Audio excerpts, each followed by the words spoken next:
അന്ന ടൈമിൽ ദുൽഖറിനെ വർക്ക് ചെയ്ത് ഇന്നത്തെ ദുൽഖർ ഭയങ്കര ഡിഫറൻസ് ആണ്. Huge star. Huge stardom like he's holding. പിന്നെ ഹൗ ഹാപ്പി. ഒന്ന് വർക്ക് ചെയ്ത ഡെബ്യൂട്ട് ആയിട്ട് വർക്ക് ചെയ്ത ആക്ടറിന്റെ ഡയറക്ഷൻ വർക്ക് ചെയ്തു. ഇപ്പോ പാൻ ഇന്ത്യൻ ആയിട്ട് പോകുന്നു. പ്രൊഡക്ഷൻ ഹൗസ് സ്റ്റാർട്ട് ചെയ്തു. ലൈക്ക് ഒരുപാട് ക്രോഡ്സുകൾ സമ്പാദിക്കുന്നു. നല്ല like he's a kindest and starred നല്ല പോലെ കീപ്പ് അപ്പ് ചെയ്യാൻ അറിയുന്ന ഒരു ആക്ടറാണ്. Very true, very true. How happy to see Dulquer.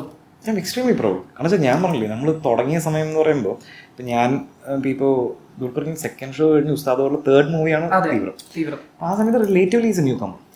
മമ്മൂട്ടിയുടെ മകൻ എന്ന് പറയുന്നൊരു ടാഗ് ഉണ്ട്. ബട്ട് ഞാൻ എപ്പോഴും പറയുന്ന കാര്യം, അതായത് എന്താ പറയാ, രണ്ട് ഡിഫറെന്റ് ആക്ടേഴ്സാണ്. ഒരിക്കലും കമ്പയർ ചെയ്യാൻ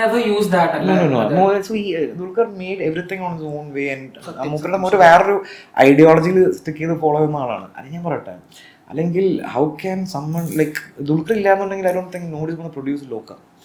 ഇപ്പൊ ലോക എന്ന സിനിമ ഇത്രയും ഫിനാൻഷ്യലി ബാക്ക് ചെയ്യാൻ അത് ദുൽഖറിന്റെ വിഷൻ അങ്ങനെ ആയതുകൊണ്ട്